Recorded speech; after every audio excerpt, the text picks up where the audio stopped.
Assalamualaikum dan salam Sarawakku sayang. Buletin UKAS edisi malam 1 Ogos 2021 bersama saya Fatin Syairah Rosti.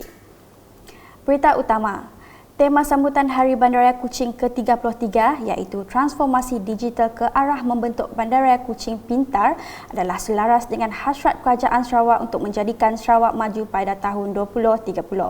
Ketua Menteri Datuk Patinggi Dr. Abang Abdul Rahman Zohari Tun Datuk Abang Openg berkata, Majlis Bandaraya Kuching Utara MBKS dan Dewan Bandaraya Kuching Utara DBKU akan mempunyai pusat umum digital untuk menyediakan perkhidmatan yang lebih baik.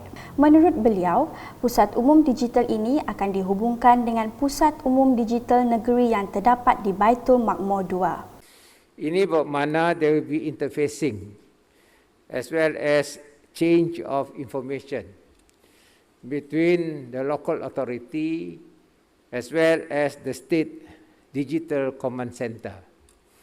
And any weaknesses that are happening in both authorities can be rectified, dan ini sudah tentu akan dimaklumi kepada kementerian masing-masing untuk kita memperbaiki sekiranya ada kelemahan-kelemahan yang kita beri setakat ini.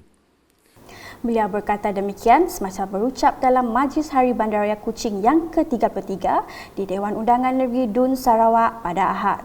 Mengulas lanjut mengenai perkara tersebut, Ketua Menteri Datuk Patinggi Abang Zohari mengambil contoh pandemik COVID-19, banyak kawasan di bandar menghadapi masalah pengumpulan sampah kerana beberapa kaki tangan di Trinikens menjalani kuarantin kendiri. You know, one of our problems during COVID-19 is collection of waste. Kerana syarikat yang mengambil barang-barang waste kita sekarang ini juga mempunyai masalah disebabkan COVID-19. Kadang-kadang kaki tangan mereka kena COVID-19 positif. Ini telah memberikan satu kesan kepada perkhidmatan dari kiri untuk memungut segala sisa-sisa buangan yang ada dalam kawasan autoriti. Jadi kalaulah ini berlaku, kita tahu bahawa kita hendaklah mempunyai rectification process, bermakna kita boleh mewujudkan alternatif dari sudut perkhidmatan yang dikehendaki oleh rakyat jelata warga Kuching. Pada majlis itu, Ketua Menteri telah meluluskan satu kawasan di DBKU untuk kelestarian alam semula jadi bagi memberi suasana hijau dan memperindahkan jalan-jalan utama di kawasan berkenaan. Untuk itu, Datuk Patinggi mengucapkan tahniah kepada DBKU dan Majlis Bandaraya Kuching Selatan MBKS dan menyeru agar kedua-dua pihak sentiasa bergerak seiring dan pantas bagi mencapai status bandaraya pintar menjelang 2022. Berita seterusnya. 43 penduduk di beberapa buah kampung dalam kawasan Dewan Undangan Negeri Dun Pantai Damai telah menerima bantuan berupa makanan sumbangan Unit Komunikasi Awam Sarawak UKAS sempena program ziarah UKAS pada Sabtu. Sumbangan berupa bekalan makanan asas, pelitup muka dan cecair pembersih tangan itu disampaikan secara simbolik Menteri Muda di Jabatan Ketua Menteri Hal Ehwal Islam dan DBKU merangkap Ahli Dewan Undangan Negeri Adun Pantai Damai, Datuk Dr. Abdul Rahman Junaidi kepada setiap wakil penerima di Dewan Rempangi Fasa 1. Antara mereka yang menerima bantuan itu ialah golongan yang kurang berkemampuan, warga emas mahupun orang kurang upaya OKU. Datuk Dr. Abdul Rahman ketika ditemu bual mengucapkan terima kasih kepada UKAS dan Kerajaan Sarawak di atas usaha dan keprihatinan membantu penduduk ketika dunia berdepan kesukaran akibat pandemik COVID-19 ketika ini. Ini adalah satu usaha yang dilakukan oleh pihak Kerajaan Sarawak melalui UKAS untuk menyampaikan bantuan makanan asas kepada golongan yang memerlukan bantuan seperti golongan dalam senarai G-Kasih dan juga senarai B40. Jadi pihak UKAS untuk kawasan Dun Pantai Damai telah pun mengenapasti seramai 200 orang penerima, dan yang lainnya akan disampaikan oleh petugas-petugas kita, sukarelawan-sukarelawan kita termasuk dengan bantuan JKK untuk menyampaikannya kepada penerima di semua kampung, di ke semua 43 buah kampung dan taman perumahan yang ada di kawasan Dun Mataraman. Berita di Daro. Sebuah kedai gunting rambut 43 Youth Barber Shop di Medan Selera Daro kini telah beroperasi. Ahli Dewan Undangan Negeri Adun Daro, Safi Ahmad berkata, kedai gunting rambut ini merupakan usaha seberkas cawangan Daro yang terdiri daripada golongan belia dalam mengusahakan peluang pekerjaan kepada para belia yang mempunyai kemahiran dalam mendandan rambut. Saya ingin mengucapkan tahniah dan syabas kepada seberkas cawangan Daro yang terdiri pada belia-belia di daerah Daro yang telah berjaya mengusahakan satu peluang pekerjaan lah kepada khusus para belia yang mempunyai kemahiran dalam mengunting rambut, dan ini merupakan kesinambungan daripada program yang seberkas cawangan Daro laksanakan sebelum ini, di mana pada 2 tahun yang lepas kita telah mengadakan bengkel gunting rambut yang dikendalikan dengan kerjasama Kenyalang Barbershop. Safi'i yang juga pengurusi sebekas cawangan Daro ketika ditemui selepas pembukaan rasmi kedai tersebut baru-baru ini juga menambah, dengan adanya kedai gunting rambut itu, mereka mempunyai tempat yang tetap dan kemudahan yang lengkap untuk menggunting rambut. Ujar beliau lagi, usaha ini juga sedikit sebanyak dapat membendung golongan belia daripada terjebak dengan gejala sosial yang tidak berfaedah. Dalam pada itu, Adun Daro itu turut menyeru penduduk kawasan ini memberi sokongan atas usaha belia bagi memberi semangat mereka untuk terus melakukan kerja-kerja yang berfaedah. Di Matu, sebanyak RM60,000 peruntukan projek kecil luar bandar MRP Ahli Dewan Undangan Negeri Adun Jemoreng, Datuk Mursyid Diraja Dr. Juanda Jaya telah diagihkan kepada 10 penerima di Matu. Penyampaian cek telah disempurnakan sendiri Datuk Dr. Juanda pada Jumaat. Daripada jumlah itu, sebanyak RM23,000 telah diagihkan kepada 4 penerima seperti tertera.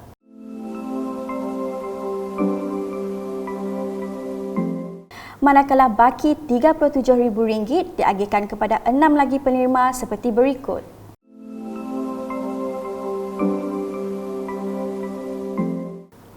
Beliau kemudiannya mengadakan perbincangan bersama Pejabat Daerah Matu, Jabatan Kerja Raya JKR Daerah Matu Daro, Majlis Daerah Matu dan Daro, Sesko Matu Daro bagi menyelaras kawasan yang dicadangkan untuk disediakan lampu jalan seperti di bulatan trafik, jalan utama dan jalan masuk ke kampung-kampung, kawasan tumpuan seperti di kawasan pentadbiran dan kawasan Pekan Matu. Pada sebelah petangnya, Datuk Dr. Juanda telah menyaksikan proses cabut undi projek Program Transformasi Luar Bandar RTP Daerah Matu. Beliau kemudiannya melawat dan menyaksikan penyerahan tapak projek RTP dari agensi pelaksana kepada kontraktor seperti tertera.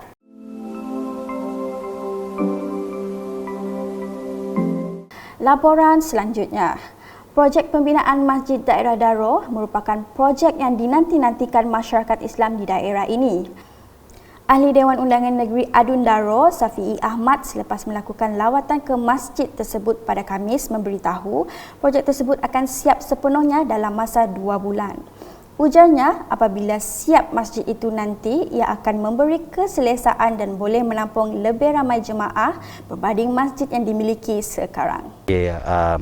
Berdasarkan perkembangan terkini, saya melihat projek Masjid Daerah Daro setelah kita masuk di fasa pemulihan ini, di mana kerja-kerja telah pun dimula semula dan kerja dapat disambung, dan kerja-kerja seterusnya sekarang ini adalah dalam proses penyiapan akhir projek masjid ini, dan insya-Allah saya melihat perkembangan tadi mungkin dalam masa tempoh dalam 2 bulan lagi projek ini akan siap sepenuhnya. Selepas lawatan, Safi'i telah menyempurnakan simbolik penyerahan sumbangan program ziarah UKAS di Pusat Pemulihan dalam Komuniti PPDK Al-Safi Daro dan menyerahkan sumbangan bakul makanan kepada 40 orang pelatih. Beliau kemudiannya menyampaikan sumbangan berbentuk kit persediaan prosedur operasi standard SOP COVID-19 seperti cecair pembasmi kuman, pengimbas suhu, pelitup mulut dan hidung serta air mineral kepada 11 buah masjid dan surau di Daro. Beliau merakamkan ucapan penghargaan kepada Unit Komunikasi Awam Sarawak UKAS atas usaha untuk membantu golongan yang memerlukan di kawasan itu. Saya harap kita dengan adanya program ini ianya akan dapat sedikit sebanyak membantu khususnya kepada golongan yang terkesan. Seperti kita sudah maklum tadi adalah di antaranya peserta PDK. Mereka ini merupakan terdiri daripada kalangan OKU yang menjalani latihan di pusat pemulihan dan komuniti juga kita bantu, dan masjid dan surau sesudah maklum dengan ada SOP telah membenarkan masjid dan surau digunakan dengan had-had dan juga SOP-SOP tertentu. Jadi sumbangan sebegini amatlah diperlukan dapat membantu pihak masjid dan surau menyediakan apa keperluan berdasarkan SOP yang telah dibenarkan oleh pihak berkuasa negeri. Manakala di Balingian, Ahli Dewan Undangan Negeri Adun Balingian, Abdul Yaakob RB, meluangkan masa merasmikan program ziarah UKAS yang diadakan di Masjid Darul Taqwa Balingian pada Khamis. Dalam program tersebut, Abdul Yaakob telah menyampaikan bakul makanan, pembersih tangan dan pelitup muka kepada beberapa masjid dan surau di sekitar Balingian untuk diagihkan kepada golongan yang memerlukan. Menurut pengurusi Masjid Darul Taqwa Balingian, Jamil Pai, pihaknya amat menghargai sumbangan dari Unit Komunikasi Awam Sarawak UKAS dalam membantu meringankan beban masyarakat yang memerlukan di Balingian. Bismillahirrahmanirrahim. Saya Encik Jamil bin Pai selaku pengurusi Masjid Darul Taqwa Balingian ingin mengucapkan setinggi-tinggi penghargaan dan terima kasih kepada pihak UKAS kerana dapat menyalurkan bakul makanan untuk masyarakat di Balingian ini. Jadi kita ucapkan juga terima kasih kepada Yang Berhormat Encik Abdul Yaakob Haji Arbi pada petang ini untuk sama-sama mengagihkan bakul makanan daripada pihak UKAS, dan juga saya selaku pengurusi Masjid Darul Taqwa Balingian sekali lagi ingin mengucapkan ribuan terima kasih kepada pihak UKAS kerana dapat mengagihkan bakul makanan untuk masyarakat di Balingian ini. Pengurusi Masjid Nur Iman Kuala Balingian, Ketua Kaum KK Merjuki Sahari, merakamkan terima kasih kepada UKAS atas bantuan yang disalurkan itu. Saya KK Haji Merjuki bin Haji Sahari mewakili masjid dari Kampung Kuala Balingian, Masjid Nur Iman, ingin mengucapkan berbanyak-banyak terima kasih kepada pihak UKAS dari bahagian Mukah, iaitu saudara Hafizul, kena sudi memberi bantuan bakul makanan untuk keluarga asnaf di Balingian ini. Dengan adanya bantuan daripada UKAS ini, dapatlah sedikit sebanyak meringankan beban kena pandemik COVID-19 ini untuk yang kurang berpendapatan. Antara masjid dan surau yang menerima sumbangan program ziarah UKAS ialah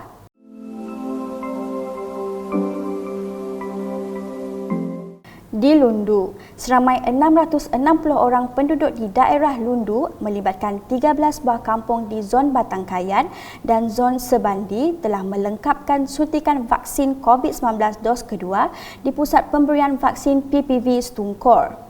Pegawai Unit Komunikasi Awam Sarawak UKAS di lapangan, Jamsari Ahmad, yang meninjau pelaksanaan program imunisasi di PPV tersebut pada Sabtu ada laporannya.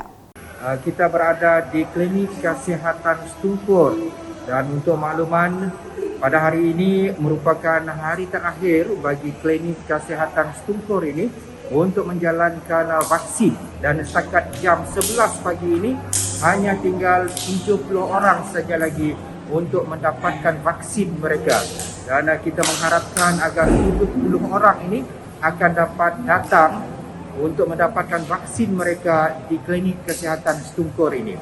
Baiklah, ini saja dari kami UKAS Daerah Lundu bersama dengan saya Jamsari bin Ahmad dan Puan Miri. Terima kasih. Salah seorang penerima vaksin, Jessica Sadi Peter, 19 tahun dari Kampung Bukit Papan ketika ditemu bual, merakamkan rasa gembira dan keterujaan beliau setelah melengkapkan 2 dos vaksin COVID-19. Kami dah lengkap 2 dos dan kami rasa happy sebab dah dapatkan vaksin dan boleh mencegah COVID-19. Harap kita orang semua dapat ambil vaksin juga supaya kita dapat jaga kita. Sekian edisi malam bersama saya Fatin Syahira dan kru penerbitan. Berita lebih lanjut boleh didapati di semua platform media sosial UKAS termasuk portal ukas.sarawak.gov.my dan pastikan anda subscribe UKAS channel di YouTube. Salam UKAS.